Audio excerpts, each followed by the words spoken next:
Content warning. The Adventures in HellwQrld podcast talks in depth about QAnon, which means we have to talk about all kinds of child abuse and violence against people. Listener discretion advised. Hello, everybody. I am Mike Rains, aka Poker and Politics, and welcome to another episode of Adventures in HellwQrld. This week I am joined as always by Haley, aka Arizona Right Watch. Hello everybody. Happy okay, so Feast of the Annunciation. That was a couple days ago, but because it's the same week of Easter, it's actually next week, so Elle isn't missing anything.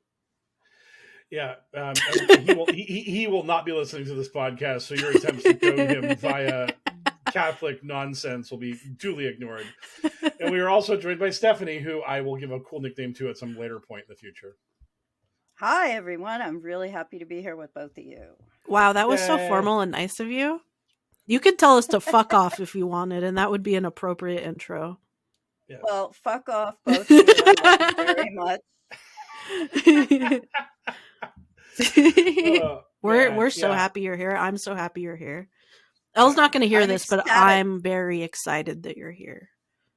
So am I. And you know what? I'm nowhere near as good at vamping and comedy as he is. So just, you'll have to put on some kind of filter to pretend I'm amusing. Okay. That's okay. Mike's very funny. I will try to ham it up. I will be more L-like. I will have less knowledge of what the source material is, but be extra zippy. Yeah, it's just three nerds this episode that are way too in the weeds of everything and way too online. And the other thing is, I am pretty clueless. Yeah, I have to run the show also this week because L's usually the time marker hitter, the person who actually brings up the new topics, all that kind of stuff. So I'm just whiling. I'm just gonna be whiling this week. It's gonna be great. So yeah, I had like the funniest thing happen this week where we had a active shooter training thing at my work, and I love America. Exactly. But the one moment that that's like seared into my brain was the guy is going through like all this stuff, and to their credit, like they did state very clearly, run. Like literally, like they were just like, if someone walks in here with a weapon, get out, escape. Like, you are not a hero. Do not be a hero, which was exactly what I wanted to hear. I did not want to hear anything about company property is really valuable. So if you see a guy running in here, here's how you defeat him. No, that will not be happening, good sir. I will not do that. But the one moment in the training was the instructor was speaking, and they stated that AR does not stand for assault rifle. It stands for armor light rifle. And they were like, the media gets that wrong. It just goes to show you. And I was just like, why are we doing gun trivia night in the middle of our active shooter training? What benefit does this do for anyone that you are effectively saying in the middle of this, like, hey, if you see someone with a gun, run away. If you see someone with a bomb, like report that suspect item. Like, if there's a fire, here's how we handle it. Like, in the middle of all of that, why did you randomly just have to pivot to, by the way, I'm voting for Trump, and then just like cut back to whatever else it was you were talking about? It's just like, I didn't need to know that you knew the secret code of what AR stands for in AR-15. Because that's not going to be relevant to me when that guy comes storming into the casino and starts opening fire. I'm not going to be like, that's an armor light rifle. I want to make it clear to everyone else who is being shot at, it is not an assault rifle. Just play My Little Armalite, the Irish folk song. You know? Yeah. Oh God. So yeah, that was just a magical little moment where this guy just had to get on his hobby horse about. And another thing that sticks in my craw, and it's like, yeah, great. It doesn't matter, bro. It doesn't matter. Just tell us to run for our lives. I just want to know, were there crisis actors at this drill? No, it was an incredibly dry thing where the guy just went over, like, if there's a fire, here's what you do. If there is a suspicious package or a bomb threat gets phoned in, here's what we do.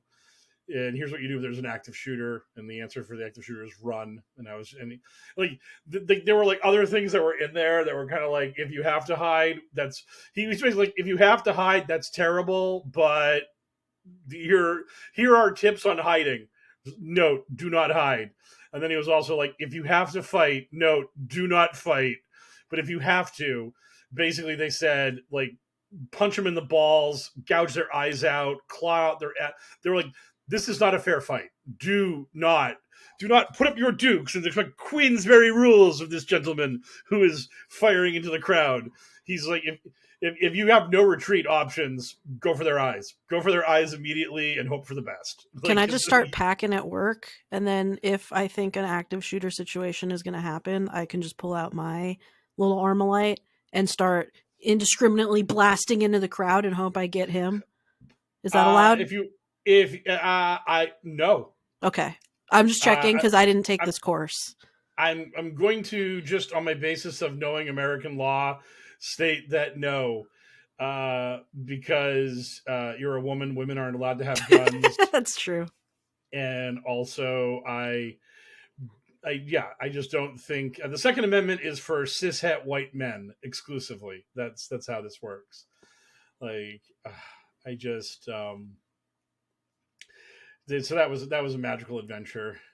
And if you live in right-wing brain rot world, actually the Second Amendment is for only undocumented immigrants now, and they're trying to take the guns away from everybody else. Have you guys seen this? Yeah. Bonus headline. Bonus. Yeah, it's just there was so much that happened this week. I'm like, what are we going to talk about on HellwQrld? Are we going to talk about squatters? Are we going to talk about Candace Owens? Are we going to talk about any of this?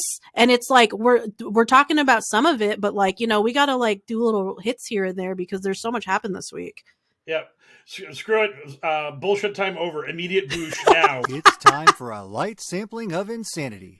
Get ready for the amuse-bouche. Yeah, we only have 3 hours to record this week, so we're gonna make the best of it, because what's so wild, and I mean this honestly, is like for the past month, I've just been sort of like, yeah, we're gonna have to do a little extra vamping at the start, and then we're gonna have to really stretch on some of these things. This week, it was just like news, side order of news. I was just like, holy shit. News, keep it in your pants. Like, it's only been 7 days since our last pod. How can there be this much news? This has been an absolutely crazy like series of days where just everything is going on like all the times. So back to Haley. Continue. What was I saying? Squatters? What? The undocumented immigrants are now the people. Yeah. That's the new like right wing like kind of conspiracy, is that us like lefties and Democrat types are trying to, of course, de-arm the population, but also simultaneously arm undocumented immigrants, because they're the invading army that's going to come in and then seize your home and claim squatters' rights. And when they do this, you fellow American, you're still going to have to pay the bills on that house. You're going to have to pay all the utilities, or you're going to get in trouble. And that's the new reality that you're going to be. That's when you start hearing that from your uncle. That's what's happening. I just love that we're in conspiracy Mad Libs. It's like, was any of that anything to somebody who's not incredibly online? Yes, that's the thing, is that I may be talking out of school here, and if I am, and I, again, no one listens to this podcast, so thank God for that. But listeners, you don't listen to this either. Your ears are shut. No, but I got invited to watch a documentary and give a critique of it. About a woman who was radicalized and went to January 6th and then got arrested, convicted, and all that good stuff. And the documentary, the problem I had with it and I did bring this up to the filmmakers when they were asking for like constructive criticism, was just that this woman was so pilled from the jump that it was just like she would be inconceivable to a regular person watching this movie. Like a regular person would just not understand this person. They'd be like, "Is this lady doing a bit? Like, what is she on about? About like the secret like act of 1871 and America's a corporation?" I don't know if she went all that way, but she was a full QAnon, adrenochrome, just all of it. And I was just kind of like, if you don't have a table setting way to explain how this person got the way they are, it's going to be so hard for a viewer to watch this. And that's the thing about like this kind, like our show pre-screens for people that want to hear about these brainworms. So in that sense that like our audience is nodding along right now, being like, yeah, I heard about that Second Amendment thing, which if you haven't, basically a judge ruled that constitutional rights apply to people inside of America, even if they are not citizens. And she said this in regards to the Second Amendment, which was just sort of like this the judge was basically like, we're letting everybody have guns, so we can't restrict that right from these undocumented people that are here, because undocumented people have a First Amendment right to free speech. Like we don't deny them constitutional protections just because of their citizen status. And right-wingers grabbed this and were just like, they're building an army of undocumented AR-15 armor light rifle carrying murderers who are going to be traipsing around America, crushing the rights of us beautiful cishet white Christian men. And on Knowledge Fight, Dan was like offering commentary about this, and he's like, this should be a win for them. This ruling should be a win, and they can't take a win. Instead, Alex Jones is like, oh, yeah, they're arming them. And they always use the term military age immigrants. They always use that, but this should be a win for them. But they're just as bad at winning as they are at losing. That's the big thing, is that they hate winning. Like so much of right wing, and I'm not kidding about this, because when Epstein died, I'll never forget. Epstein dies, and literally everyone's losing their shit, and people are like, "Hey, maybe QAnon's onto something. Maybe something's going on here." And QAnon is like, "Now, everybody, let's not jump to conclusions that Epstein's actually dead. Let's put a pin in this. Let's wait a few days and see if Epstein's actually been whisked off to a WITSEC location or something, and that's what's actually going on with him." And it took a long time for them to begrudgingly accept that Epstein was dead. And then they immediately, of course, were like Hillary Mission Impossibled into his prison cell and garroted him and all that good stuff, because that's how the Clintons operate. They kill without mercy. They are the greatest murderers on the face of the earth. Yeah. And also it's just them being like, this group does not deserve rights, and we should have a two-tiered society where some people are afforded basic civil rights and freedoms and others are not in this country, which that's bad. Yeah, there was a quote, which I forget who said the quote, but I see it repeated often, which is that modern conservatism is of the belief that there is the law should protect one group and not bind that group, and then it should bind the other group and not protect them. And that is the in-group should have all the protections of the law, and the out-group should have all the restrictions of the law. And that is the way our society should be ordered. So, that's the thing. What we were talking about there is that if you ever wanted to see conservatives and all these fascists online call for gun control, let's just see a lot of black people running around with AR-15s, just walking around doing that kind of stuff.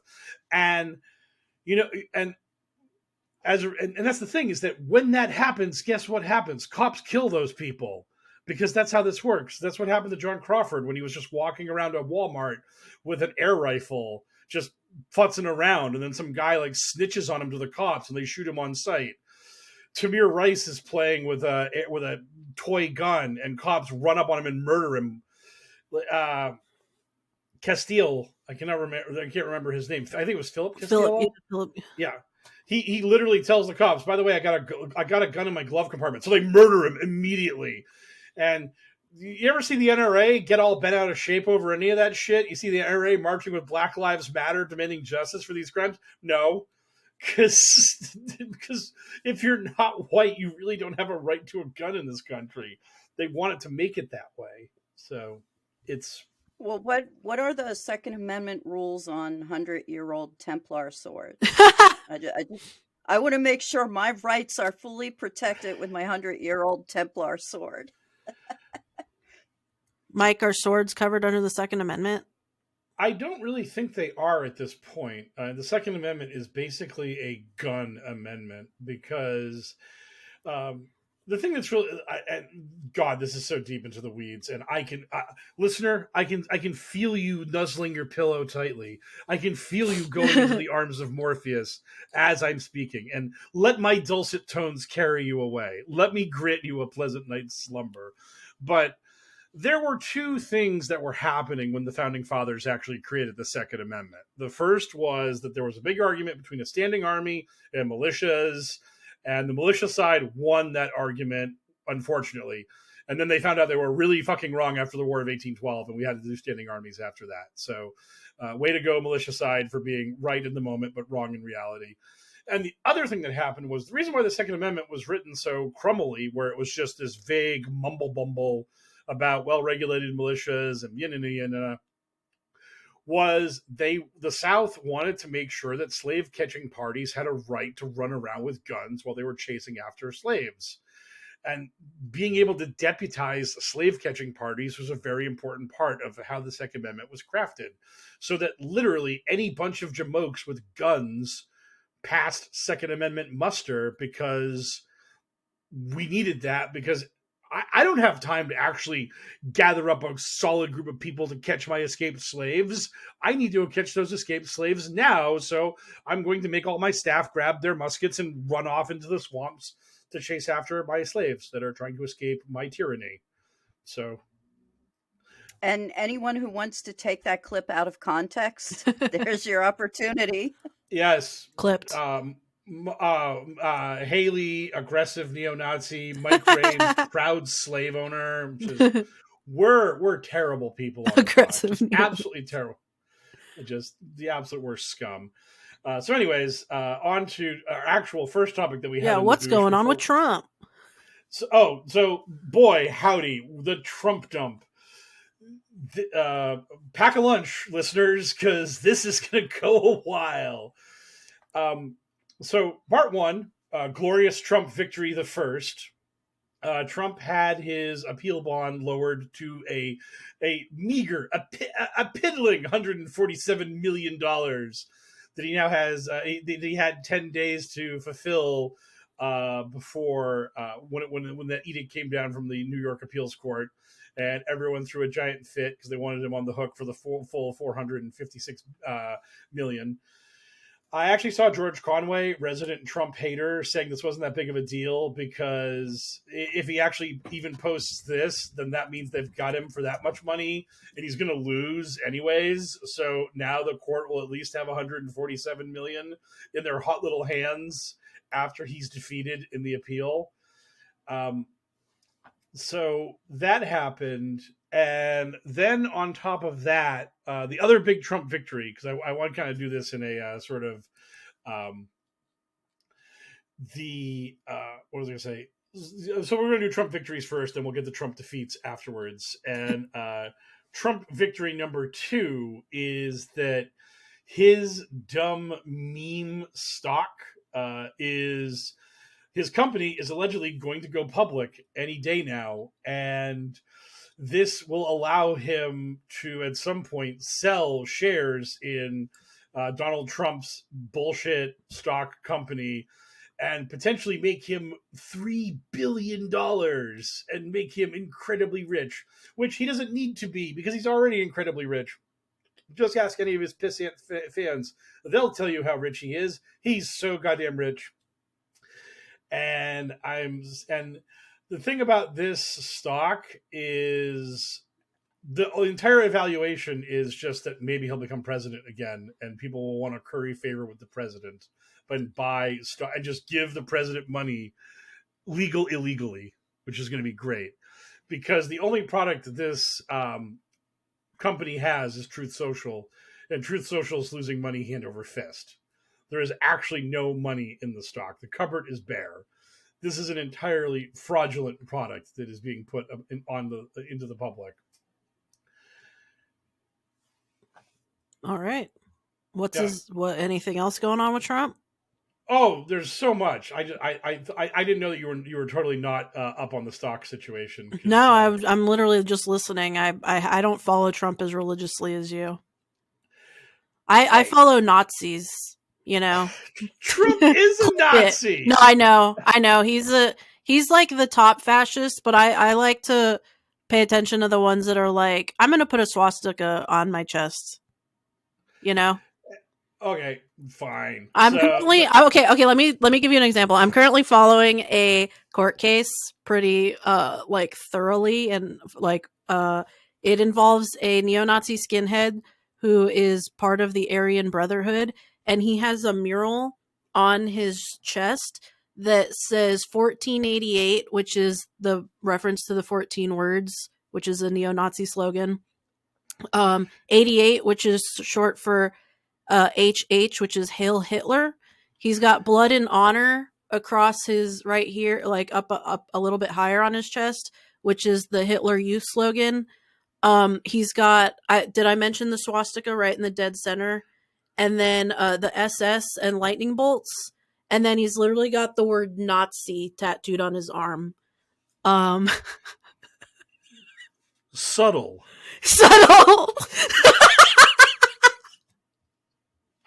So, yeah. How do you know he's a Nazi, though? Dude, I'm not even kidding. The media has said that literally. Actually, they are not always. Only a few outlets have referred to the person in this case as a neo-Nazi, and it's like, I think you could say it. I think it's cool to say it. That is like, for me, on a much smaller level, and I'm not, because what you're dealing with is infuriating and would drive me up a wall. But for me, that's what you just referenced is what it feels like every time I see some news outlet saying Donald Trump rally concludes with somber or sad or weird. I'm like, no, it's QAnon music. Call it QAnon music. That's what it is. It's a fucking dog whistle to QAnon. That's what that music is. Don't call it sad or somber or strange. No. He's fucking dog whistling to QAnon. Like, Jesus Christ, people. Like, the dude's been doing this, like, literally. You all had your dumb little press conference where you asked Donald Trump, are you cool with QAnon? And he was like, well, they seem to like me. And you all teeheed and laughed and pretended like this is no big deal. Guess what? QAnon's crawling with neo-Nazis. Literally crawling with them. I mean, it's like, there is more QAnon people that are Holocaust deniers, promoters at least, than not. Because there was a QAnon promoter that was like, "Hey, me and these other three guys, we're gonna hang out and have a great time." And I knew one of the other three guys was a massive anti-Semite, so I made a post about that. And then I remembered, oh right, no, the guy making that post is also a Hitler is right guy. So half the panel is just literally pro-Hitler. So yeah. But anyways, back to Donald Trump. Totally not a Nazi for legal purposes. Donald Trump, not a Nazi. But our boy, the thing about this stock is, again, it has no actual value. Like, the company in question is not going to do anything. People are only buying it because they love Trump and they want to give Trump money. And so this is the easiest short in the history of the market. The moment this thing goes public, just put all your money into a short position on it, because the stock cannot sustain itself. The only way the stock exists is if Trump wins the presidency and then says, no, I will not divest from my stock. And then Saudi Arabia was like, President Trump, we very much enjoy you. And I'm speaking in a Russian accent, even though I'm Saudi. And here is millions of rubles, again, from Saudi Arabia, for reasons I will not explain. And like, just letting foreign governments buy off our president, and the Republican Party is going to be totally okay with it because they don't care anymore. They've given up. They're just literally the Trump rubber stamp Nazi party at this point. So, yeah. So, and there's also lawsuits going on where the other people who made Truth Social said that Trump's trying to fuck them out of their stocks, and Trump can't do this for another 6 months. So. Maybe in September, right before the election, is when Trump will get rich, and then maybe he'll fund his own campaign. Maybe, because right now, boy howdy, are the fundraising numbers for Team Good better than the fundraising numbers for Team Bad. It's weird. It's so weird that the multi-billionaire who's richer than God doesn't have a ton of money to throw into his campaign. So strange. It's almost like everything about the man's bullshit. Candace Owens time? No, there's more Trump. Trump never ends. Trump never ends. No, so those were Trump's victories. Trump's humiliating shame. We'll start with part one, and then we'll end with part two. So like only 2 more Trump topics left. Everybody, pour yourself a cup of coffee. You're almost through the Trump section. You've almost done it. Our beautiful babies. You've almost made it. But this is the fun Trump section, because the first part was Donald Trump, again, total legitimate billionaire, richer than God, doesn't need to suck dick at the truck station to make rent money. That guy, Donald Trump, is hawking the Trump Bible. That's so cool. I saw that. That he's co-sponsored with Lee Greenwood, and the Trump Bible, the Lee Greenwood Trump Bible. Also contains the Constitution and the Bill of Rights, and I cannot recommend you watching his 3-minute video shilling the Trump Bible more. Does it include photos of Hunter's dick inside? Oh, if only it did. Gold lined. If only the sacred phallus of Hunter and his massive hog were in the Bible. Is this going to replace the King James version? Just curious. Trump did state that it was the King James version. It's the King James version plus the Constitution, the Bill of Rights, the Declaration of Independence, and the Pledge of Allegiance. So this is going to be in every mega church. Oh yeah. Oh God. It's the saddest thing. But you watch the video. You watch the 3-minute video where he's hawking this thing, and oh my God, the man's limited vocabulary, his inability to stay on topic. This is a 3-minute video, and there are 4 cuts to camera 2 where they edited shit, because you could just tell that they were like, Donnie, read the fucking teleprompter. Just read the fucking teleprompter. Do it. God damn it. And oh man, he is just so fucking lost. Every time the man opens his mouth, he's just like glass-eyed, no idea, just going with it, just hoping what he says makes a little sense. And he's just like, every house should have a Bible. My house has many Bibles. It's my favorite book. He's giving it away for free, right? Because that's what my church always did when I was growing up, because they wanted everybody to praise the Lord. It's free, right, Mike? I did not see the price on the Trump Bible. It's $60.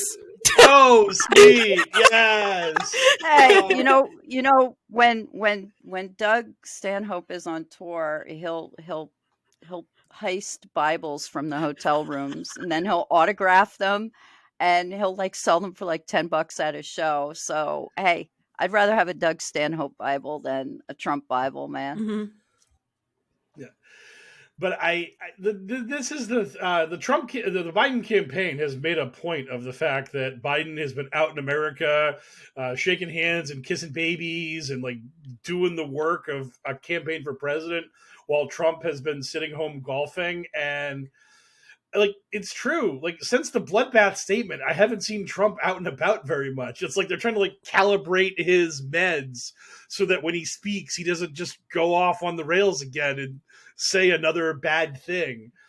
And this 3-minute video, it's just like, oh my God, it is just, oh yeah, sundowning Don. Oh, the Biden campaign even called him Tired Don. They tired him. They basically sleepy dawned him. I mean, they went the whole place. They went all the way there.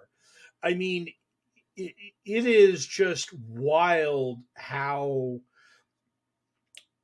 everything they've said about Biden, that he's cognitively impaired, that he's too old for the job, that he's falling apart, it's all just projection. It's their boy is the one that's going to have a real tough time making it across the finish line in November. I mean, this guy is he is cooked. You just if I had thought to do it, I would have ripped that Trump Bible like speech and just played it as an audio clip, because it's just so funny. The guy is not there, and that is it's good. It's good news for Team Good that our enemy, our great villain, is a man slowly making his way towards assisted living as we speak. It's big ups for Team would like to remain a democracy. That our great foe is just like, great Bibles, the best Bibles. I met Jesus. He was weeping when he said, sir, as great as Messiah as I am, you might even be a better one. Me and Jesus have always been good friends. Bigly cross he was crucified on. Truly the bigliest. His resurrection. He didn't have the Bible signed by Jim Caviezel. Oh, if only he did. Oh, if Jim Caviezel went up to him in full Jesus garb, Trump probably would have thought he was Jesus, and he probably would have bought it. He 100% would have bought into it. Oh my God. But yeah. And so, and then on our final topic of Trump fun, he is going to court for criminal proceedings starting April 15th. And this time it's for really reals, and it's going to totally happen and all that good stuff. Because there was a document processing delay in the Stormy Daniels election fraud and hush money payment case. And the judge had a hearing, and the judge was like, why the fuck are we here? Why are you pricks doing this to me? And the Trump lawyers were like, we have a case. And the judge was like, what is your case? And then the Trump lawyers were like, we can't tell you. And then the judge was like, this is stupid as shit. Jury selection begins on April 15th. At which point the Trump lawyers stated, we would like to request a delay in the trial due to pretrial publicity, meaning our client, who runs out of this courtroom and holds a press conference after every hearing, what he is doing is requiring us to delay the trial. We need the trial delayed because of our own actions. And the judge then told them, quote, you can file your motion. The prosecution has a week to respond to your motion, and I will see you April 15th. So it doesn't sound like the judge is much inclined to grant them their delay on when the trial will start. So Haley can start saving up money. We will start our GoFundMe. She can fly to New York and be our citizen journalist at the Trump trial. It'll be great. And so sometime late May or maybe early June, we will be able to start throwing around the term convicted felon Donald Trump. I think that'll be a lot of fun. I for one, can hardly wait. Be a magical moment in American political history when we have a convicted felon running for the presidency as the head of one of the two major party tickets. So that'll be great. So we did it. We made it through all the Trump stuff. Yay! Yay. Oh man, I can see Haley's eyes stop. They've unglazed. They've come alive. She thinks that maybe we can talk about neo-Nazis. Maybe we can talk about other terrible people. Yeah, we are. We're going to talk about Candace Owens. Candace Owens isn't a neo-Nazi. What are you talking about? Candace Owens is. We're speaking about Hitler lovers. We were just talking about people who love Hitler. What? No true Scotsman. Yeah. On this show, it's called No Q Scotsman. Oh, damn, I missed that. Oh, man, my Bob's Burgers brain is just falling out. Yeah. So give us the scoop on Candace. Have you been following this? I have followed it a bit, yes, but I've been talking way too much, and we need to have somebody else talking on the podcast. I am now doing the Rob Reiner read this toots. Yeah. I'm now handing you the. Yeah. Thank you. Also, like, for people who are not so incredibly online and so incredibly online on the right wing sphere, this might be a little in the weeds. But for those of you who don't know, there's currently a major fracture happening on the right. And it's kind of stemming from Candace Owens just getting fired from the Daily Wire. For those of you who don't know, everybody clap. Yay, Candace Owens fired. Yay. It was a long time coming. What the heck? That's awesome. Wow, the whole crowd went wild. That's our production team, everybody. I'm not mad at the crew. That's why we have such good, crisp editing on this podcast, is because we have a really big team of editors. Just gonna take a little breaky now. But so anyway, Candace Owens fired.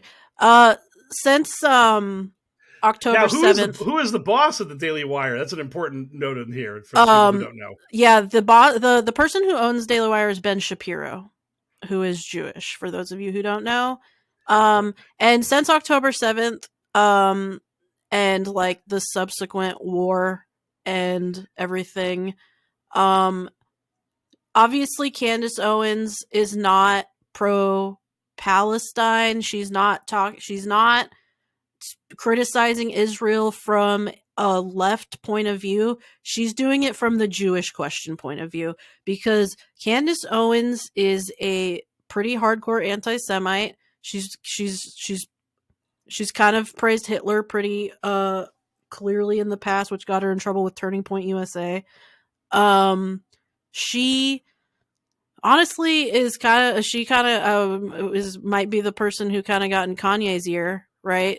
And kind of pilled him on the Jewish question and just rabid anti-Semitism.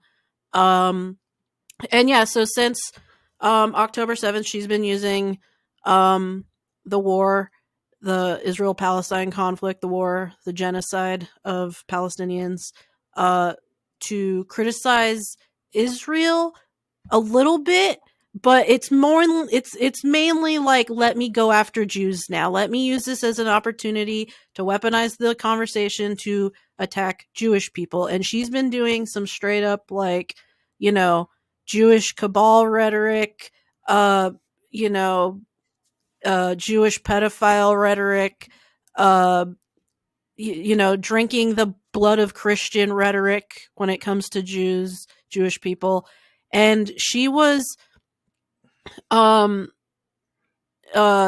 like Christ is king to Ben Shapiro, which a lot of people may not know this, but that's a pretty explicit Groyper slogan, catchphrase, a Nick Fuentes slogan.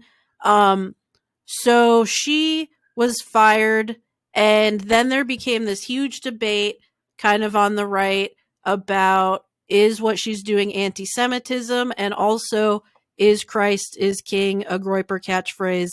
And like, it kind of highlighted just in general, like, how far the Overton window has moved in the right. A lot of people were coming to the defense of Candace. Turning Point USA, who once tried to distance themselves because of their Hitler comments, made a post as soon as she got fired, basically in support of her. It's just there's a little fracture going on because of literally they're basically doing the Jewish question on the right, and they're also kind of like normalizing Nick Fuentes. He's back on Twitter under a new alt, and he's been doing like some spaces with some more like so-called mainstream conservative commentators, and they're kind of trying to get him to debate Ben Shapiro and kind of just become a more normalized figure in the right, because a lot of people were kind of, including like Lauren Chen and some of those more like so-called normies, were like saying that Fuentes is like correct in some of his opinions and should be brought to the table in terms of political conversation. So this is where we're currently at for those of you who aren't incredibly online. That's what's been going on with Candace Owens. Yeah. So, go ahead, Stephanie. Well, I was just gonna. I knew an interesting little factoid about Candace that I just wanted to share. In 2020, there was a racist threat lawsuit. Mm-hmm. Candace was 18 at the time. Guess who Candace's lawyer was? Norm Pattis. Of course it was. How Explain could it for not the be? audience. Norm Pattis is That- a big Alex Jones guy. Mm. Yeah, and he's been on Alex's show a bunch of times, and he has a really shitty ponytail, like all of Alex's lawyers, and he's a really shitty attorney. And I think he's been sanctioned for the Connecticut defamation trial for Sandy Hook. I'm not sure. Fact check me, please, but I think he was under some kind of sanction. So, I mean, shitty people attract shitty attorneys. Yeah. And the previous thing Haley did bring up is that at one point, Candace Owens was just sort of like, Hitler was fine until he started invading other countries. Mm-hmm. So basically, if Hitler had only Holocausted all the Jews in Germany, would have been all cool in Candace's and the world's eyes. And so she is terrible. And what Haley's also mentioned is that this is a thing that has led to a lot of further discussions in right-wing grifter world. Chris Rufo and the guy that runs the Babylon Bee Mm-hmm. had a bunch of angry comments because we're going to get into the bridge. Don't worry, fans. The bridge is coming. But there was a post about how the mayor of Baltimore was doing a press conference, and some right-wing racist called him a DEI mayor, which a lot of people were just like saying, yo, dude, just use the N-word. If you're going to say this about a black mayor who was elected in a free and fair election, and you're going to just call him a DEI mayor, then what is your insult? What in are a you town going that's for? majority black. Right. Like he's representing his community. Yeah, fuck. Right. You know? So, right. So, I saw Jonah Goldberg, Chris Rufo, the Babylon Bee guy. There were a bunch of people who were like, no, good sir. No, this is too far. This is far too far. And all the people are looking at them like, bro, what did you think you were doing when you started talking about DEI and woke and critical race theory and all the rest of this shit? What did you think you were saying with all that? Because we heard you loud and clear. We got the message. The fact that we're now saying what you're saying a little more loudly than you would like, that's your problem. That's a you problem, bro, not an us problem. You set us on this path. I mean, this is the whole Frankenstein's monster thing. It's just like, oh no, my racist Nazi mob. How could this have happened? Smash cut to this person with the racist Nazi mob on the slab, throwing them into the sky to be struck by lightning and animated. And it's just like, you did this. This is on you, dum-dums. I mean, Chris Rufo is literally just, his Twitter feed is just like, I'm a super villain. And now he's like, wait a minute, no, why? And it's like, because you're a fucking piece of shit who's promoting racism. That's why this happened. If you want to blame anybody, look in the mirror, buddy. Look in the mirror. You did this. So calm the fuck down.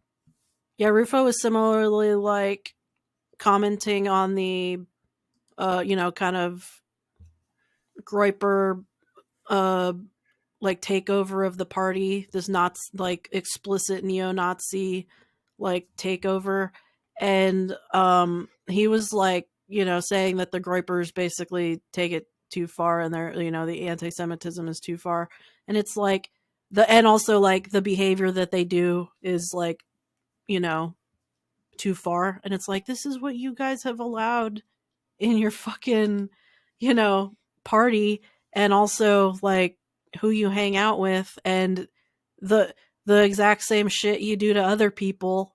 You know, if like it's all fair game if it's a trans person, but it's like the Groypers have been like attacking the right, so it's like, yeah, now they're speaking out about the Groypers a bit, and like Jeremy Boring was talking about Christ is King as a phrase and saying like it can be used in an anti-Semitic way because he was talking about how the Groypers use it, and it's like now they're trying to draw this line, you know, as if they haven't been like absolutely using this rhetoric and letting these people in these spaces this whole time. I This- just got an email from Gab that because I have a fake Gab account, Mhm. and the email I've gotten multiple emails like this that start off with Christ is King, Mhm. and I didn't know that connection, and now Torbs, it kind of makes sense. Thank you. Yeah, he's a big Groyper guy. He's friendly with the Groypers. He platforms them. Yeah, he's yeah. It's a yeah. Yeah. Anyways, Kate, Yeah. here Princess Kate's a hologram. Yes, Kate Middleton, the princess, is a hologram or something, or she's vaccinated. Yeah, Whatever super cancer, whatever turbo super cancer.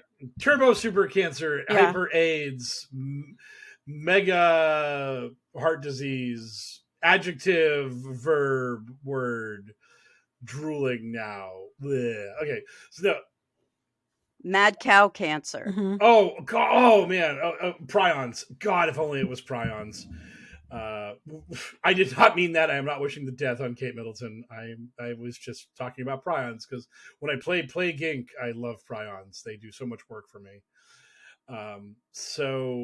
Kate Middleton finally addressed her absence from the public sphere and stated that she has been diagnosed with cancer and that she is receiving treatment, and that's why she's been away for a while. And she hopes everything's going to go great and she'll be okay. And she just needs some privacy in this troubling time. And of course, QAnon decided that this meant that she was vaccinated, and that's why she got the cancer in the first place. And then they decided to start looking at the video, and they've decided that it is an AI deepfake or a hologram, or she's been edited, and it's not really her. Basically, Kate Middleton is not really Kate Middleton. It's all an elaborate ruse by the deep state to hide the fact that she's already secretly dead. Well, they honestly, look, I'm not taking the side of any conspiracy theorists here, but they, the royal family has themselves to blame for this. If you put out a Photoshop photo, knowing that there are people out there who like to do earlobe analysis and circle shit in red ink and all that stuff, and those people actually find something, and their findings get correlated by actual real experts, they only have themselves to blame for this whole thing. I mean, this was one of the very few instances where all the little earlobe analysis people and the photo anomaly people were right, and they're just going to keep riding off of that. So anything else they put out, it, like, why the hell did they do that Photoshop? What the fuck were they thinking? Do they not have any clue how the world is? I don't think they did. I truly don't. I don't. It's one of these things where you don't understand how fanatical your audience is. And I think the royal family's out of touch, that they thought they could just throw this little photoshopped thing out there and it's all going to work out. And everyone's going to be quiet. And they didn't understand how social media and the world actually works nowadays. I mean, this is the kind of stuff that, like, Taylor Swift and other people with aggressive fan bases, they lean into this shit. They let you know about stuff with a wink and a nod, whereas, like, the royals are trying to, like, keep a guard on things, trying to keep it secret, which is not the way you handle these situations. I don't care about the British. Hey, I'm just hey, come kidding. on. I'm just kidding. I'm kidding. British people listening. Those pasties meant nothing. I'm to kidding. You. I'm Okay. but I don't care about the Royals. I don't care about. I don't know why I don't care about the Royals. I don't care about the Royals. I agree. I think she's a hologram. That's my take. I think she's fake. Well, so is the moon. I agree. I'm clipping this. If I'm going to be a slave owner, you two are going to be conspiracy kooks. Okay. So Yeah, I think that Princess Kate is a hologram, and this whole controversy was designed to distract from Prince Andrew and Epstein. Oh! Wow. I got conspiracy bingo. Our audience is going to wake up from that. Oh my god! Wow. I'm actually going to have to run this through the normalizer because holy smokes, that was a powerful moment. Ooh. It doesn't just stop. It doesn't just cut when it gets too loud. I hope so, but I mean, I think one time I accidentally sneezed on air and I didn't pick up because it was just too powerful. But we'll see. Listeners, let us know. Well, I felt that in my toes when you yelled, so I want our audience to have the same experience. So, anyways, we've gotten through all the silly stuff. Time for the serious stuff. No, there's nothing serious this week. It's all ridiculous. From the digital headlines to the digital front lines, it's Q's in the news. Are we skipping Arizona? Nah. It's up to you. Arizona can be yours if you want it. I'll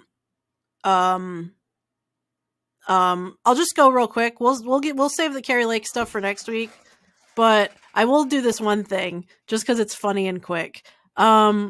So the SRP, that's the Salt River Project. It provides water and energy. It's a utility, to parts of the Maricopa County. Anyways, they're having their election for the board election, and there's a man that's running named Stephen Williams. And he has a company called Hitler Management LLC. Like, if you put that in a bit in a comedy, I would be like, too ham-fisted. Come on. You're laying it on too hard. Dial it back a little, bro. Dial it back a little. Literally. So he this has been he's been actually he's already on the board. He's looking for a re-election right now. He was questioned by the media about this, like, bro, what's up with the Hitler Management? And he was like, oh, my family did that as a joke. I don't actually agree with it. But he has kept it in good standing with the Arizona Corporate Commission for over 20 years. So it doesn't seem like a little joke. But now that more media is knocking, he expedited the termination of Hitler Management LLC. So that we'll save the Carrie Lake stuff for next week, but I had to get Hitler Management LLC out of my mouth because that's just too funny. Don't vote for him, everybody. Oh God, just that, what you just said at the end there, which makes me laugh so much, that so many people are just sort of like, look, I get that Trump's a neo-Nazi, I get that it's terrible, but I don't have any options here. He has to win. And I'm just like, no, you do have an option. You can make him lose. And they're just like, no, you don't understand. My hands are tied. And it's like, no, your hands aren't tied. You and I both can walk into a ballot booth this November or the early voting or the mail-in voting, and we can fill in the oval next to Joe Biden's name. And then Trump doesn't win. And they're like, no, you can't. You see, I can't do that. And I'm like, why not? What supernatural force denies you the ability to do that? And they're just like, bro, just shut up. And I'm like, okay, fine. You do you. I mean, if you understand the bad guy's the bad guy, but you don't want to stop it. So I don't know what that says about you. It doesn't say anything good in my eyes, but them's the breaks. So anyhow, we'll let you know if Hitler Management wins his reelection. I mean, how I mean, even and there's a great Dollop episode about this. Hitler still has living relatives today, and they all made a promise, like a vow that they have never broken, to never have children so that the family line dies with them. And like, hey, that's pretty cool. Why would you? I mean, his own family members, his own distant relatives are like this dude's a piece of shit. And some other dipshit people in are Phoenix like, is like, I'm gonna name my LLC after him. yeah, yeah. Well, I mean, they apparently had to talk Yee out of naming his album after him. So I mean, Yeah. like, Didn't he just want to name it Hitler? yes, he did. Oh God, come on, man! Like, it just really astound. Like, you see it with the white Trump supporters. They're actively voting and fighting against their own best interests. But it's even more stark when you see a black man like Kanye actively supporting a dead man who would have gladly seen him murdered. Like, what are you doing, bro? You're just hoping to be the last one to die when the fascists take over? They're very That's not pilled how on it the works, the man. anti-Semitism thing right now. It's just really neat. And you know, my little commentary about that is the shit that the IDF is doing is not helping. This is not help, because then the anti-Semites are coming in. They're saying, "See, we told you they were bad." Oh God, people. Yeah, no one has clean hands in the Israel Palestine situation. That's obvious, and everything about it sucks. It's just, to me, and I'll get off my soapbox and we'll go back to light fluffy stuff like P. Diddy being a sex offender. I mean, that's the jocular, frivolous stuff that our listeners care about. They don't want to hear me whining about vote shaming leftists, but like, this is the thing to me, is it's just like, you've got Jared Kushner saying, man, Gaza's going to be beautiful beachfront property once we get rid of all those other people. And you literally have the Trump campaign advocating genocide for resort properties as part of their 2024 platform. And people are like, no way I could vote for Biden. It's like, so you're going to vote for the guys that want genocide for luxury hotels? That's your play? Yeah, bro, because you did this. And I'm like, Jared Kushner did it. It's not me. They're saying it. Why? And it's just, oh God. The ADL just totally honored Jared Kushner. Yeah, I know. I was the like, ADL. what's going on with that? What the hell? I mean, you know, it's not like they've always had the best track record, but I was like, come on, that one's a little ridiculous. Yeah. I think everybody sent that to me. Everybody was like, you got to see this.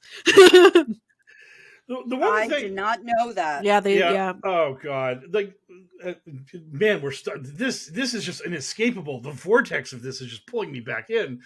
But what you said earlier about the Ben Shapiro versus Nick Fuentes, like the idea of a debate, I just wonder in that moment if Ben Shapiro ever has like a passing thought in the back of his head that, you know, maybe I shouldn't have made my whole career based upon the fact that I am pandering to people who, would they obtain power, kill me. Like just that thought. They're like, oh, we're now normalizing a Holocaust denier who thinks that me and my kind should be purged from the earth. And like, yeah, they're calling him woke now. Like, the far right is like, Ben Shapiro's woke for firing Candace Owens. You know?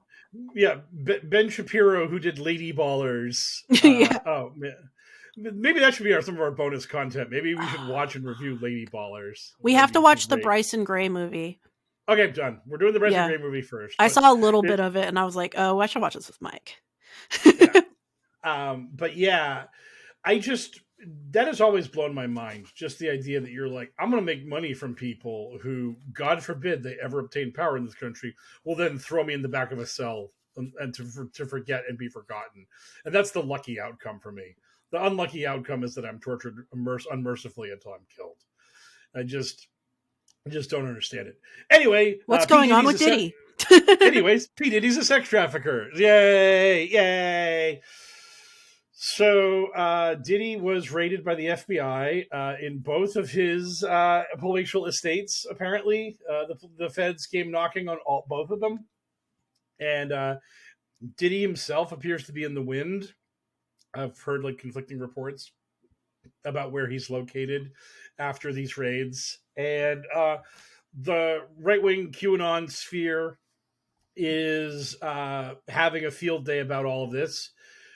One of their favorite bugaboos, one of their favorite things in this world to get upset about is a woman by the name of Rachel Chandler, because Q name dropped her for no discernible reason. Actually, the reason is because there's a photo of Rachel Chandler and Bill Clinton on a small plane that is not Jeffrey Epstein's plane. It was a different billionaire's private plane, but there was a photo of this young lady with Bill Clinton, and they decided to make it all about how she is one of Epstein's top lieutenants who traffics children for him. And there was a photo of Diddy with Rachel Chandler. So boom, we did it. 2 and 2, Pizzagate confirmed, proven, QAnon validated. And so there's a lot of talk about how after Diddy is arrested and convicted for his crimes, they're going to get Jay-Z. And through Jay-Z, they're going to get Obama. And we're finally going to do it. We're finally going to throw the black president in jail, because that's what this all comes down to. They hate the black president so much, and they need to see him punished for his great crime of presidenting while black, which to this day really just absolutely chuffs them. They can't stand it. They get so angry about it. If they're going to get Obama for anything, it should be for that shitty turd of a movie that he produced. Oh, no. Oh, that movie wasn't bad. Let me tell you, QAnon loves that film. They've been baking the shit out of that film. That film was part of The Bridge. The Bridge! What the movie? Bridge. Like The End of Tomorrow, or whatever it's called. I don't remember the name. Leave the World Behind. Leave the World Behind, yeah. Leave the World Behind. It's kind of like a America Under Attack like story, and there was so much baking done when it first came out, and now when anything bad happens in America, people bake that movie more to find the clues that Obama was secretly, predictively programming America to accept what happened when the attack through the movie. And so, yeah, Stephanie's hatred of that movie is far greater than that of QAnon's hatred of that movie, because they love that movie. That movie fills their hearts with so much joy because they get to talk about all that bullshit and their baking. But yeah, so at this point, there haven't been any actual charges against Diddy, but the fact that he's now in trouble, all the vultures are coming out for him. I think my favorite thing I saw was Andrew Tate just posted a thing where he's like, yeah, Diddy got away with all that stuff because he was sex trafficking under the auspices of the Illuminati. But when I wouldn't do what they wanted, they came after me. And it was like, are you saying you were sex trafficking, but the only problem was that you didn't get an Illuminati license to sex traffic? Is that what you're telling us, Andrew Tate? That, like, you were like, man, I want to do some sex trafficking. And the Illuminati was, yes, Mr. Tate. Now fill out this paperwork. He's like, screw you, man. You're not the boss of me. And then they arrested him because he was sex trafficking. Illegitimate, non-Illuminati sanctioned sex trafficking. That was Andrew Tate's crime. So also, Andrew Tate is a nobody who scams teenagers out of money. And Diddy actually was famous before he became a monster and probably a sex trafficker. So that was also probably why the Illuminati chose one person over the other. QAnon must be having a field day with the Diddy stuff, and then also all the Dan Schneider and Brian Peck stuff with the Nickelodeon Quiet on Set. Quiet on the Set is absolutely out of control in QAnon world. This is what they live for. They live for allegations like this against anyone that, like, and they don't even know who these people are. And the thing is the Quiet on the Set stuff, it's been kind of an open secret in like Hollywood for a long time. Now finally someone's just like sat down and be like, yeah, that really happened. Like, yeah. And one of them was a John Doe because he was only 15 when the assaults happened against him. And his abuser, Brian Peck, was a speech coach for Nickelodeon, was actually like charged and sentenced and served time for like awful things he did to this child star. And one of the episodes is like him revealing that he's it's Drake Bell revealing that he's the John Doe from that case. And he kind of like, also out some like actors that like wrote letters of support in that case for Brian Peck and stuff. So yeah, I'm sure QAnon's like going through that one. Actually, the way that I first saw it like in full was like a rip of it, and it was literally like Pepe Lives Matter stamped in the corner. So they've been reposting all of them. Oh yeah. They're very much into this because it's everything they've ever wanted. It's evil people in Hollywood abusing children. It validates everything they believe. QAnon is all about confirming your priors, and boy howdy, does this confirm some priors. This is everything they've ever wanted, and then some. So yeah, they could not be more ecstatic about what's happened here, and they'll pretend to be like, "Oh, these poor kids, we gotta care about them," but no, it's about hating their enemies. It's about we got them, we got these evil people for their crimes, and it's like, yeah, great, and we've said it time and time and time again, and I'm going to say it again. We can't have a serious reality-based conversation about the reality of human trafficking. We can't have a serious conversation about CSA. We can't have that serious conversation because QAnon sees this everywhere, and all of the rumors about it just distract and detract from real cases. So all QAnon is doing is further victimizing the victims, and they're just hand waving the shit away. And it's just disgusting. If you really want to help traffic people, if you really want to end this stuff, then you have to live in reality. That's just my take. like Tim Tebow actually started an anti-human trafficking organization, and he went before Congress to testify about it. And QAnon immediately called him a turncoat and a Judas and a betrayer.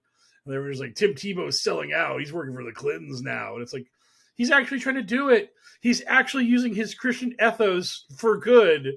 And you dum-tums who loved Tim Tebow before this, when he was bad at football, now he's bad. It's just, you people, we can't win. Why can't we ever win with you? God, I hate you so much.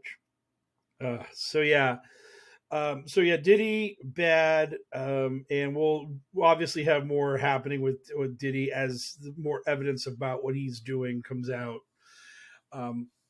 But moving right along to more unbelievably happy and cheerful things, there was a terrorism attack in Russia. Yay! Oh, great. So yeah. False flag. False flag. Oh, false flag. Well, the moment it happened, it was fake. I mean, I posted about this today because I created 8 signs of conspiratorial thinking, a thread, and sign number 4 of that conspiratorial thinking is knee-jerk contrarianism, which means the moment the media tells you about a thing that happened and they give you their reason for why it happened, you must immediately reject that reason. You don't know what happened, but you know the media is lying. You know the media is wrong about it. So the moment the media was like, there's been an attack in Russia and ISIS takes credit for it, you'd be like, nope, couldn't be ISIS. Couldn't be ISIS. Had to be something else. And like, Putin is like flailing and claiming that Ukraine had something to do with it. And America and Ukraine and everybody else are like, buddy, ISIS is taking credit for it. And by the way, BT dubs, us, America, who fucking hate you, Russia, we told you, yo, Vlad, we're getting some chatter. Some shit's going to go down in Russia. You need to fucking watch yourself. And you told us to fuck off. You told us our claims that there's an indication that a terrorist attack will happen inside of Russia was quote unquote Western propaganda and bullshit. And you told us to fucking piss up a rope. And then a terrorist attack happens and you blame us and Ukraine for it. And again, ISIS is over here going, it was us. We did it. We're ISIS. We attacked you. You could like watch the videos very clearly just on your For You page on Twitter being, yes, you know? Yeah. Well, the best take I saw on this was Sarah Hightower. She's like, I find it endlessly hilarious that ISIS has to has to keep insisting, we did this, because everyone's so conspiracy. The brain worms, and ISIS is like, dude, no, we did this, man. No, seriously, super serial. We did this, and no one believes them. Well, I believe them, but the people who matter, which is Vladimir Putin, doesn't want to believe that, because to admit that ISIS did this means that Russia is weak, and they let this just dumb bunch of violent assholes sneak into their country and commit a mass murder. And as a lot of people have pointed out, the whole dictator and oppressed people contract is, yes, I'm a dictator, yes, I'm oppressing you, but I'm keeping you safe. The whole reason why you accept this is that I don't let anyone else hurt you. Only I can hurt you. I have a monopoly on violence. And you're like, well, that sucks, but at least as long as I don't fucking fuck with you, at least I'll be okay. When this kind of thing happens, and it's not even the people you're invading, it's just these other people that you've had a problem with for a long time. And this is the important thing to know about ISIS, is that everybody hates ISIS. Fucking everybody.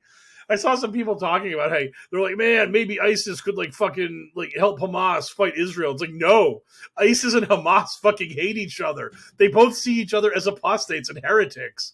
They're like, your version of Islam is fucking wrong, motherfucker. And if you bring that shit into our house, we will fight you. I mean, ISIS is for ISIS and ISIS only. It's one of those hilarious Wikipedia war battles where it's like the battle of so-and-so, and it's like one nation on one side and 40 nations on the other side.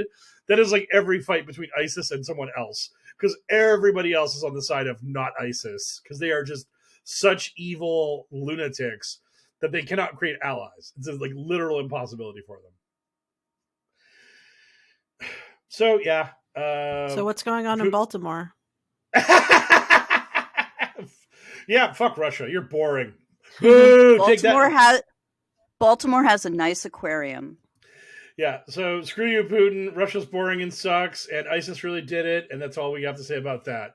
Moving swiftly along, there was a bridge. It was in Baltimore, and then it was attacked by Mothman, and Mothman knocked down the bridge. Is this true? And, no, it's not. Did Mothman also attack Moscow? No.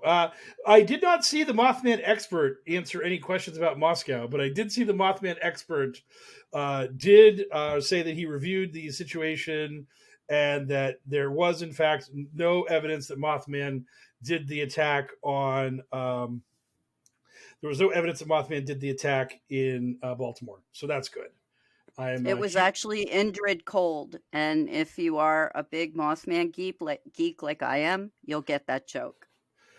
So, boom! Thank you to Mothman fans out there.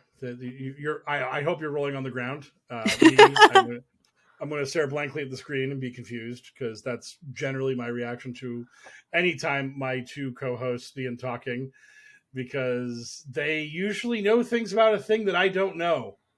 It's like when Amanda and Haley start talking about Nazis, I just nod like a dumb dog looking at its reflection in a puddle. And I'm just hoping they'll throw me a treat at some point. Well, tell me more about Mothman. How do you know that he, besides this so-called expert, how am I supposed to know if Mothman really didn't destroy the bridge? He's not real. Oh. Oh, come on. I thought we were going to get some fucking hardcore cryptid shit. No, they just shot me down. No. Oh, it was the real genuine experts think that it was probably an owl, or I forget what kind of crane they said it was, but it has an 8-foot wingspan. And there were a bunch of...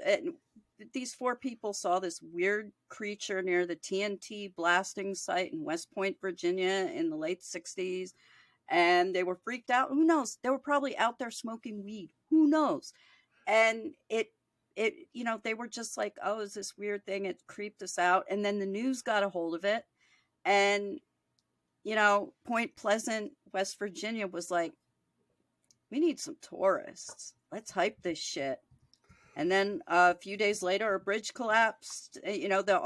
Supposedly, Mothman prophecies read the book, watch the movie. It's great. It's creepy, but none of it's real. There were no men in black or, psychokinesis and strange phone calls and spooky poltergeists. That's not what Richard Gere and and Laura Linney told me. well, hey, if you can guess that I'm holding chapstick in my hand, then I'll give you some credit. What does Art Bell have to say about this?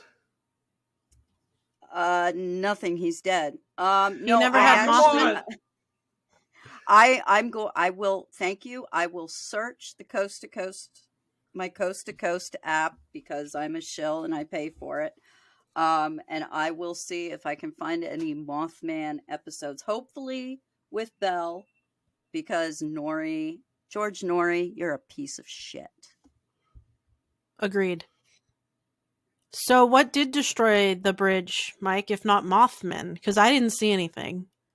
Wokeness, DEI, literally everything. Literally everything that possibly could destroy the bridge destroyed the bridge. Jack Posobiec tweeted something like, at least your grandchildren will know that you fought racism. And I was just like, this is word salad. I don't know what this means.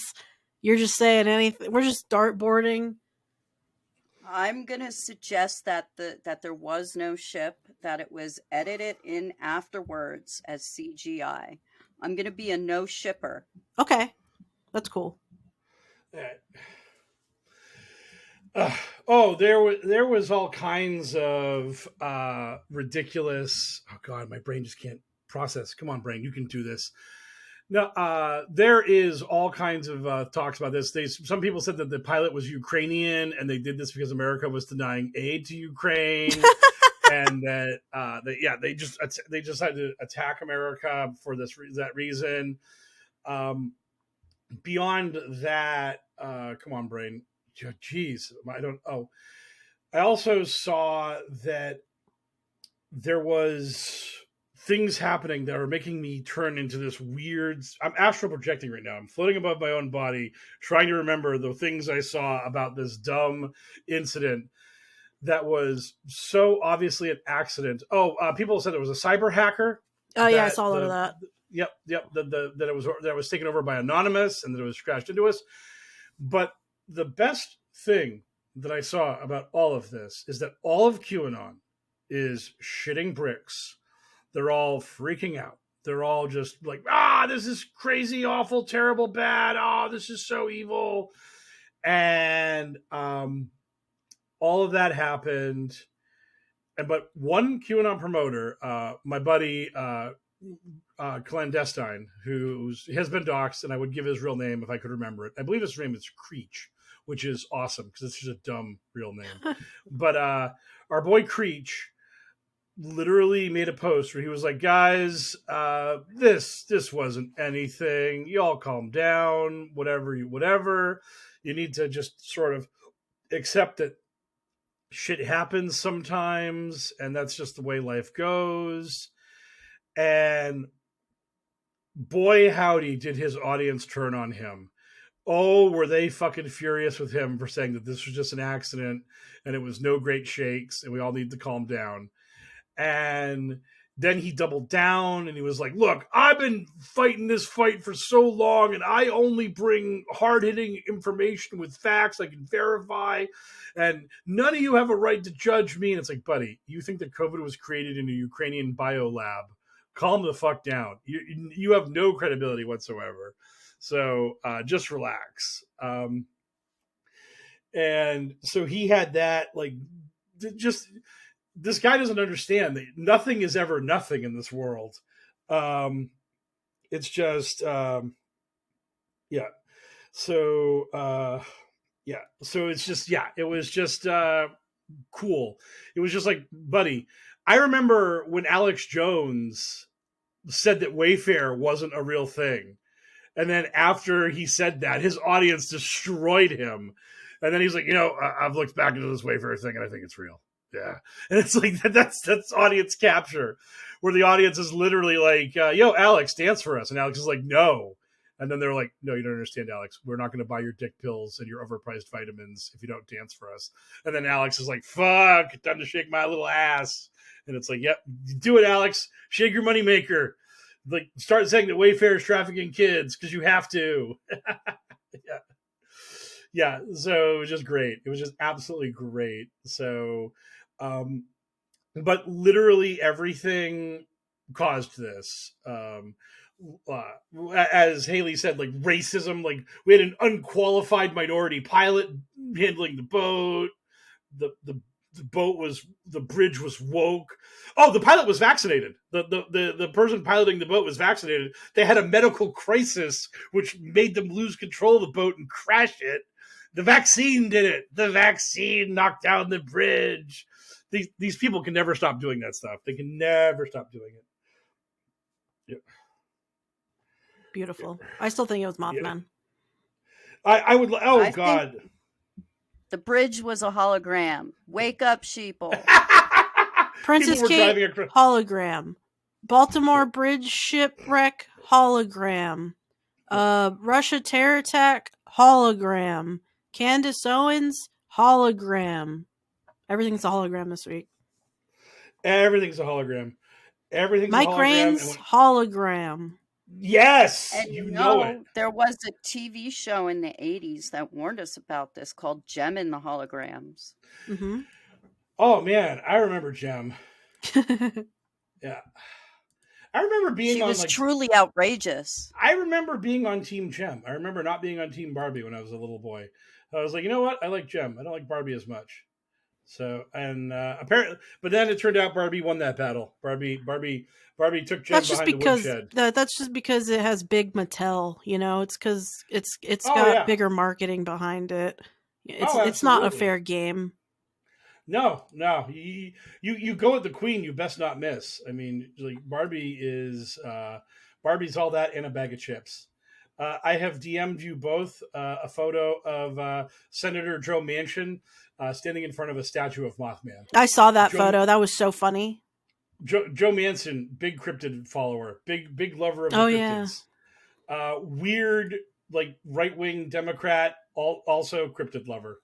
So it's we all contain multitudes inside of us, but Joe Manchin more so than others because he's weird enough to be pro Mothman and also weird enough to hate child tax credits. So good retirement, Joe Manchin, you fucking weirdo. May you and Mothman you ride off into the sunset together. And with all that, it's time to get into our mailbag. Our listeners got questions. We got answers. It's time for Q&A. Boom. So, Cleator of Silvestry, the HellwQrld Grand Inquisitor, says, now that the news cycle is winding down, will the conspiracy theory crowd start slowing down on coming up with, oh, never mind, a cargo ship just destroyed a bridge. We'll never hear the end of the crazy theories now. God damn it, that boat had one job. Yeah. Unfortunately, the world is just going to keep existing and do things that are going to be random and, you know, some things are accidents, some things, you know, are acts of terrorism and all this tragedy that happens constantly in this big old world of ours. And there's just going to be constantly people being like, nah, that didn't happen the way that it happened. So unfortunately, we're stuck with it forever. As long as we keep spinning, as long as the sun does not engulf us in its flames, unfortunately, we're stuck with this. Unless, you know. Yeah. Yeah. Yes, I agree. Yeah, we're the answer to the Cleator is non-question tirade is we're screwed. That's basically it. Meebad asks, favorite triangle Illuminati food?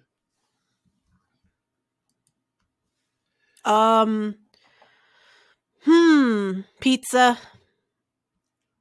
It's triangular, it's also pizza, and it's pizza. Like, it's pizza in the sense that it's like it's like a QAnon thing, but also pizza's delicious. I like pizza.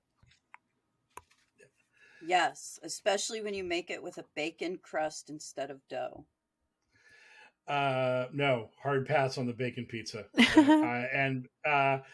And because pizza has been taken, and I will not parrot my co-hosts, I'm going to go Doritos. I like a nice Cool Ranch Dorito that's a perfect triangle. And also, when I've watched like professional paintball on TV, and people hide behind the triangular obstacle, they call it the Dorito instead of the pizza.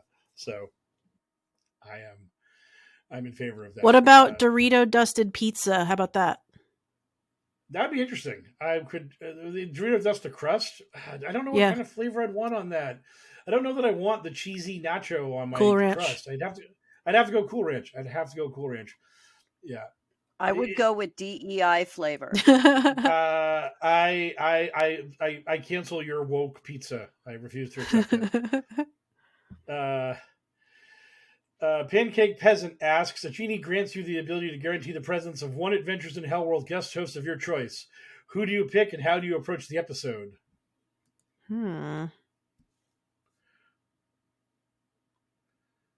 That's a good question. Who should be on here? Well, I'll go first because mine's unbelievably easy. Okay. So everybody out there, you have 3 guesses as to who I'm going to pick, and the first 2 I don't count. So obviously my guest host is Shirley Manson, and obviously I just skipped the entire format of the show, and it's entirely about Garbage's discography. And we talk about the bit, and we just talk about her life. It's just me interviewing her. It's just that simple. That's the one episode of Joe Rogan I've ever watched the full clip of. That was before he truly went fully pilled and nuts. He had Shirley on, and it was cool. But yes, so this is no muss, no fuss. Anyone who's here for conspiracy bullshit, get bent, go piss up a rope, because I'm living the gimmick here 100%. So now that Haley's had time, that I've vamped for 30 seconds here, back to you, throws the conch to Haley. I don't know who I would want the top person to be on the podcast. Like, do I go with a true nut, or do I go with like a professional, like a professional that's hard to get? Do I ask?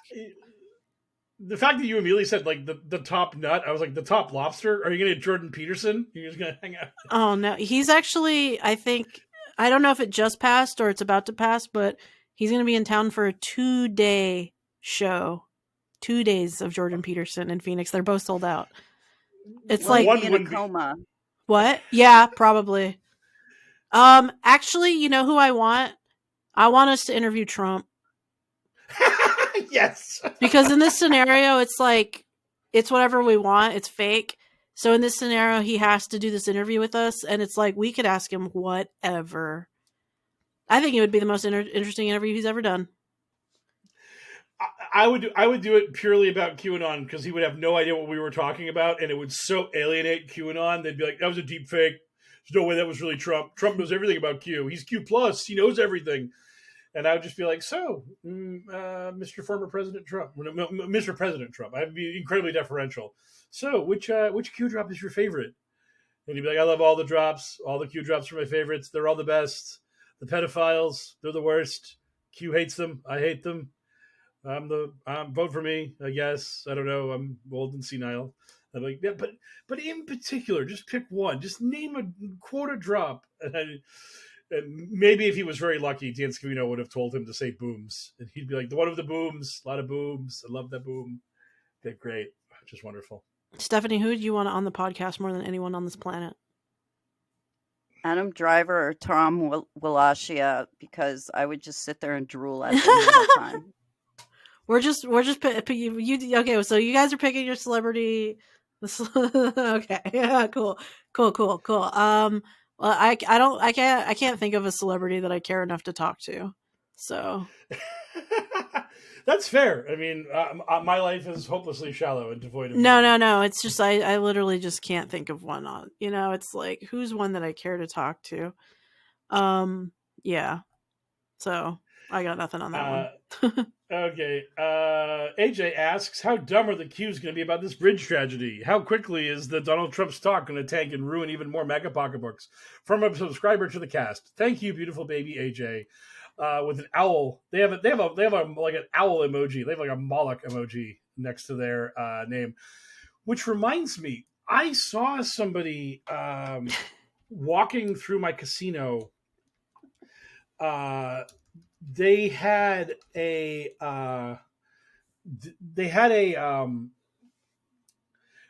this blows my mind. I didn't think this was a real thing, but they had this, and I just Googled it, and it's real. The New York Jets have like an alternate logo that is like Moloch the owl. Like this guy was like they were like wearing a hoodie, and the hoodie was just like the New York Jet logo, and then it just had like an owl, and I was just like, what the fuck? And now I've just Googled online, and apparently this is a real thing. The New York Jets are now. I mean, the Patriots are terrible. I have nothing to support for them, so I guess I need a team now. And Aaron Rodgers is a terrible monster, so I can ironically hate his team. But yeah, this is so weird. It is the weirdest thing. But I have a Moloch hoodie. It says Bohemian Grove L Sanctuary. outstanding. It's I ordered it from QAA, and I'm planning on wearing it and going to Taylor Street in San Francisco, where the Bohemian Club is, next time I get up there, and I'm going to show off my Bohemian Grove tattoo with my hoodie, just for a photo op. And I might stand there and yell, "I have your logo, let me in." Just sneak in. Yeah, I don't have John Ronson with me, though. Yeah, I have just DM'd you both the Moloch New York Jet. I Googled it. T-shirt. I saw it. It's so weird. I have no idea. Like that blew my mind. But yeah. So I mean, we've covered your question in the sense that we've talked about the Trump stock, and my God, again, boy howdy, I have never seen a stock I've wanted to short more since Tesla. And somehow Tesla stock still isn't at $0. The cult of Elon is so powerful. His obviously dog shit stock is not worthless. It blows my mind. But yeah, but Trump stock, oh man, it has no value. It literally exists only to be shorted. You'd have to be the world's biggest moron not to try to destroy that stock and obtain massive stacks of money via that. Then Meow asks, "Are you going to change your logo in the future?" Mike knows why I'm asking. So maybe one of these days we'll let. I did the AI thing that came up with some way too hard. They were cool. Yeah, Haley's talked about like doing some art, maybe. So there's possibilities. We may change the logo at some point in the near future.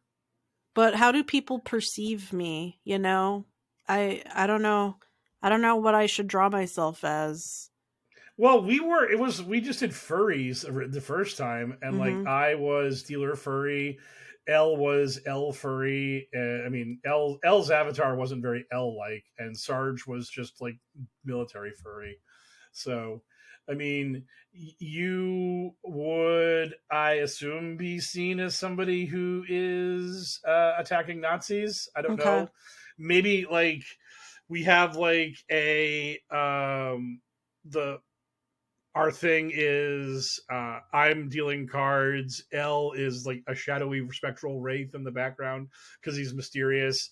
And like you're throwing a milkshake at like Richard Spencer or Andy No or something. Just bam, because that's what you do to Nazis. You hit them with milkshakes. Mm-hmm. So preferably Haley has ones. Haley has to be like a Powerpuff type character, because whenever I think of her, that's what I always think of. Buttercup. Am I Buttercup? Yeah. Yes. Yep. Oh, I love Mojo Jojo. Yeah, me too. I used to have a Mojo Jojo scooter when I was a kid. He was my jam, and I also enjoyed that Satan was like queer coded. That was like him was a trip. Him was a hoot and a holler. And finally, in our mailbag, question for Steph: what was your first thought when you heard the news about the Baltimore Bridge collapsing? Can you project yourself back in time to when you were trapped in reality to tell us what would have been your first thought back then? My first thought was Mothman, honestly, because I'm like, when was the last time there was a major bridge collapse and people lost their shit and started blaming it on things that had nothing to do with anything? And I'm like, the Silver Bridge, West Virginia, and it was like, I think it was Christmas Eve. I really thought, and I was only half joking in my head. I was like, if I was still a conspiracy theorist, I wouldn't say that it had anything to do with Mothman, but that would be my first connective tissue. And I did a search on Twitter, and god damn it, Mothman was trending, and it hurts my brain when I'm right.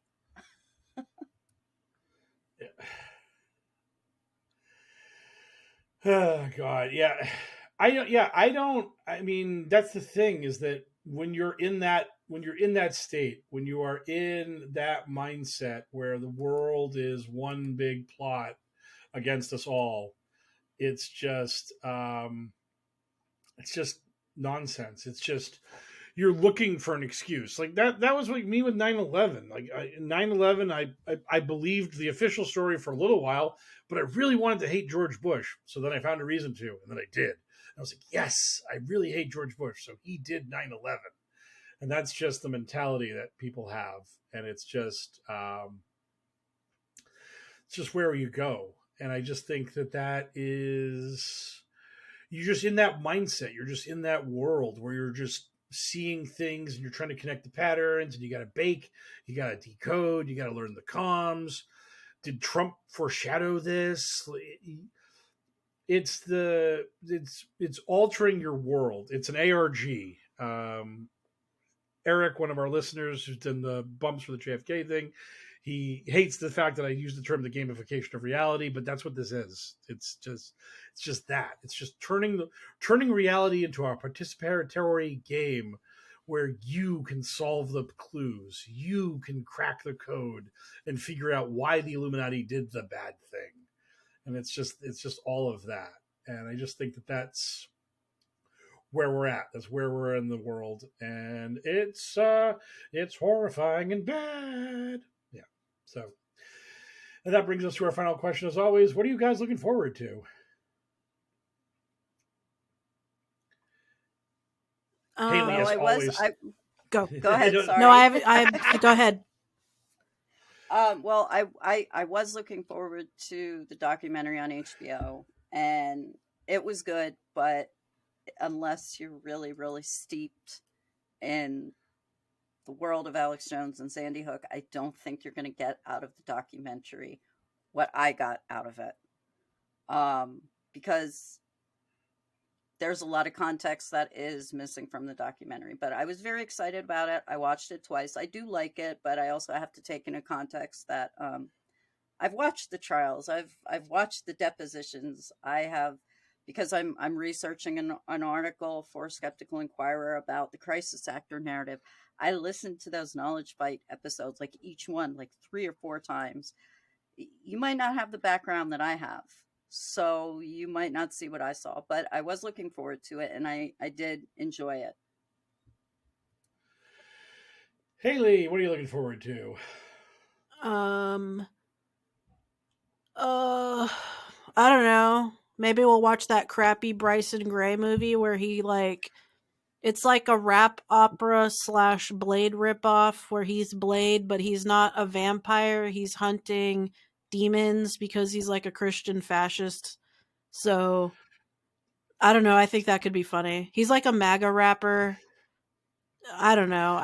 Does Funicello Blow show up in this thing? Oh, Forjadio Blow, or however you say it.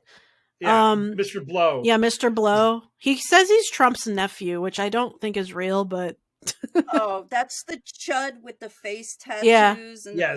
And the big ugly face, and yeah.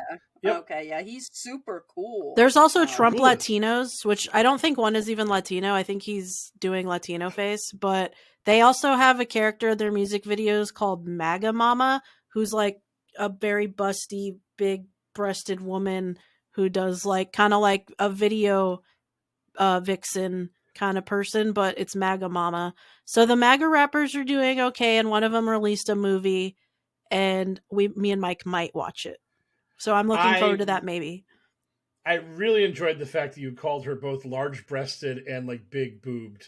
You're just like you don't understand how large these tits are. It's kind of her. It's clearly if you listen to her song, it's like, okay, this is not good music. but there is emphasizes of the bosom in the music videos, and that's her role. Is that the one who is? She's in the picture, and like the one guy on Twitter is like, "Yeah, I know what you're thinking. She put a wig on her dog." Is that? I don't the know. lady with I don't know. I just seen the music like video. her boobs have their own zip code. They do. They're big. Yeah. Yeah. It looks. She looks nice. But I'm glad we have the Sydney Sweeney of MAGA rapping ladies. It literally is. But it hasn't caused as much of a discourse on the right as Sydney Sweeney's breasts, which is like so weird. Yeah. We'll get into that one week, honestly. For people who haven't heard that one. All right. Oh god. That picture turned me gay. I'm not even kidding. That picture of her, I was like, I could stare at this all day. She's beautiful. I am. If Elle was here, Elle would have probably beaten me to the punch on this. But what I'm looking forward to is the fact that this week begins the new season of Taskmaster. Bam, ba, ba, bam. Taskmaster is the greatest television show on earth. If you have not watched Taskmaster, you are doing yourself a disservice. The YouTube has the official Taskmaster channel on it. It has every episode uploaded. It is the funniest thing. It is basically 5 British comedians or comedians from somewhere on earth that got grabbed by this show. They have to do silly tasks. They compete very hard. They fail. They do poorly. They are excoriated for their failures by Greg Davies, who plays the heavy very effectively in the show. It's great. It's the absolute best. I highly recommend it. 10 out of 10 stars. And so I have a new series featuring 5 comedians I've never heard of, and they will all be my favorite people on earth in about a week because they know how to cast the show. They know how to edit the show. They just make the show is just great. I haven't watched the season and gone, that season was kind of weak. I'm just like, nope, every season's great. They just know what they're doing. And it's 17 seasons in, which is kind of crazy for any television show to be doing that well. So, how many? How many? What was that number again? This is the 17th Q season, but it's not going to get canceled. So it's going to make it that season 18, and then pound sand QAnon. Your sacred number will be taken away from you and replaced by another number that is different. It'll be the R season, and R is actually Q's enemy. If you actually know the deep lore of QAnon. But anyways, that's neither here nor there. We're almost at an hour 45. There's too much podcast for people to handle. This is ridiculous. So we're wrapping it up. We are. I just wanted to say one last thing. Plug, Stephanie, plug. I don't give a shit if you follow me and if you're still listening. This is important to me, and it's important to everyone. America, society. I want you to sign up to be a volunteer for Honor Network, and that's spelled Henry Oscar Nancy Richard Network.org. It's all one word, and it's run by Lenny Posner. He's the father of Noah Posner, the youngest victim of Sandy Hook. And for going on 12 years now, Lenny has been attacked viciously by what he calls them, the hoaxers, the people who think Sandy Hook didn't happen. And him and his son and his former wife, they are getting dragged through the mud every day. Death threats, everything, just defamation online. It didn't stop with the defamation trials. And it's not going to stop. It's going to continue. So please donate to the Honor Network.